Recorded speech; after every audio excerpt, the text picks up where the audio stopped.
ఓం శ్రీ గురుభ్యో నమః. ఈ వీడియోలో మనం శ్రీ బద్రీనారాయణ స్వామి యొక్క చరిత్రను, విశిష్టతను తెలుసుకుందాం.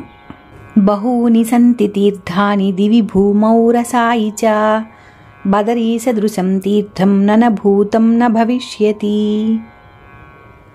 స్వర్గమర్త్య పాతాళములయందు అనేక పుణ్యతీర్థములు కలవు, కానీ బద్రీనాథ్ తీర్థం వంటి ఇంతవరకు లేదు, ఇక ముందు ఉండదు అని స్కాంద పురాణంలోని ఈ శ్లోక భావం. భారతదేశంలో 4 వేదాలు, 4 వర్ణాలు, 4 ఆశ్రమాలు మొదలైన వాని వలె 4 దిశలలో 4 పీఠాలు కలవు. అవి అతి ప్రాచీనమైనవి.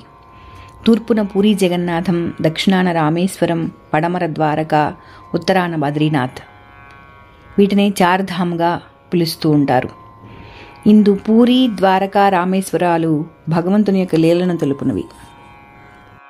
కృతయుగంలో భగవంతుడు బదరీవనంలో సాక్షాత్తు నరనారాయణుల రూపంలో తపస్సు చేశాడు.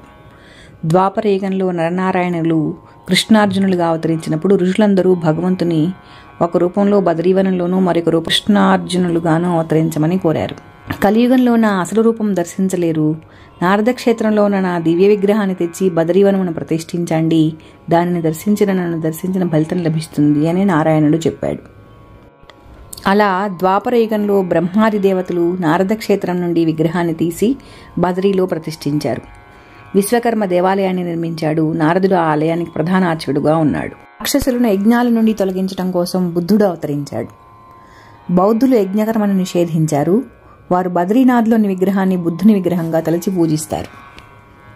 శంకరాచార్యులు వారు బౌద్ధులను ఓడించినప్పుడు శరులు, హూనులు, బౌద్ధ ధర్మం అవలంబించిన వారందరూ టిబెట్ వైపుకు పారిపోయారు. అలా పారిపోతూ ఈ విగ్రహాన్ని నారద కుండంలో పడవేశారు. ఈ కారణంతో విగ్రహం 2 హస్తములు ముక్కలుగా అయ్యాయి.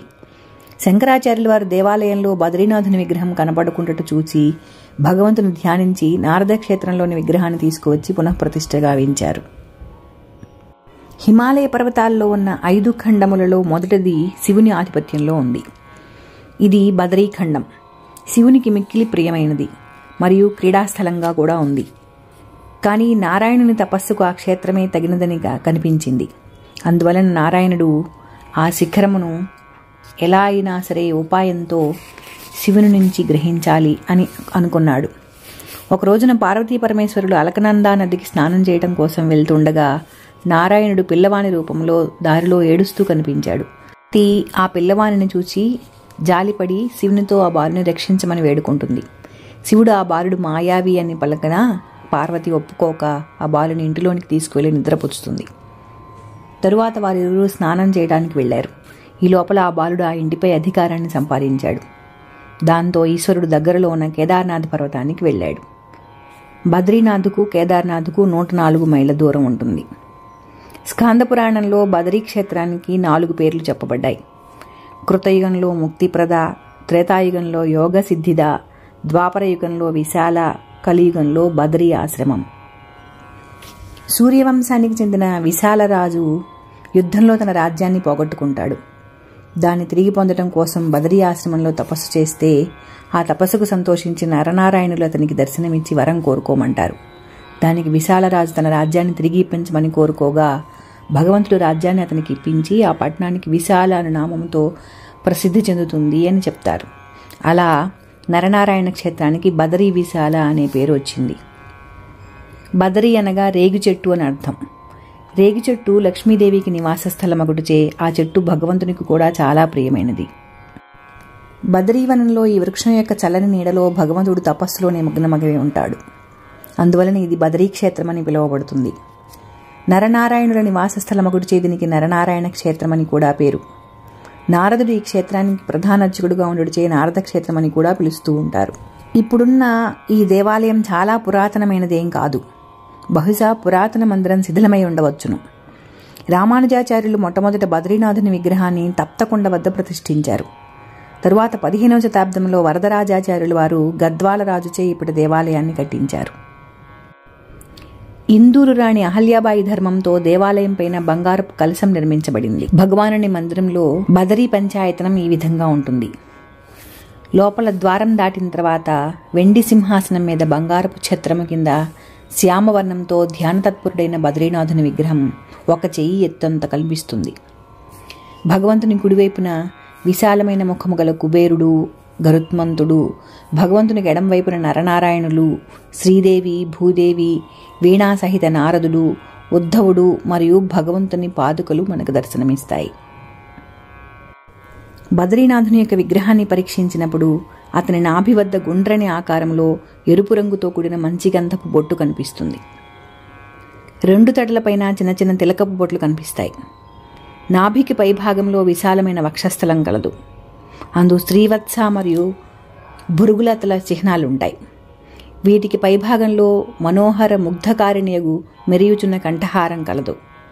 మెడకు పైన భగవంతుని యొక్క పద్మం వంటి ముఖము కనిపిస్తుంది. ముఖమునకు 2 వైపులా వేలాడుతున్న వెంట్రుకలుంటాయి. అటువంటి బద్రీనాథుని విగ్రహాన్ని దర్శించడానికి దేవతలు కూడా నిరీక్షిస్తూ ఉంటారు. నారదునికి ఎడమవైపున శంఖ చక్ర గదా పద్మములతో సుశోభితుడైన చతుర్భుజములతో శ్యామవర్ణముతో పద్మాసనం వేసి తపోస్థితిలో ఉన్న నారాయణుని విగ్రహం కలదు. ఈయన కుడి నడుము భాగమున శ్రీదేవి, ముఖం వద్ద భూదేవి, ఎడమవైపున ముఖము వద్ద లీలావతి మరియు తొడపై ఊర్వశి కలరు. ఇంద్రుడు నరనారాయణుల తపస్సుకు భయపడి వారి తపస్సును భంగం చేయుటకై అప్సరసలను పంపినప్పుడు నారాయణుడు తన తొడ నుండి అందమైన ఊర్వశిని ఉత్పన్నం చేసి ఆమెను ఇంద్రునికి కానుకగా ఇచ్చాడు. అప్పటి నుండి ఊర్వశి విగ్రహం నారాయణుని విగ్రహమునందలి ఎడమ తొడపై నేటి వరకు కలదు.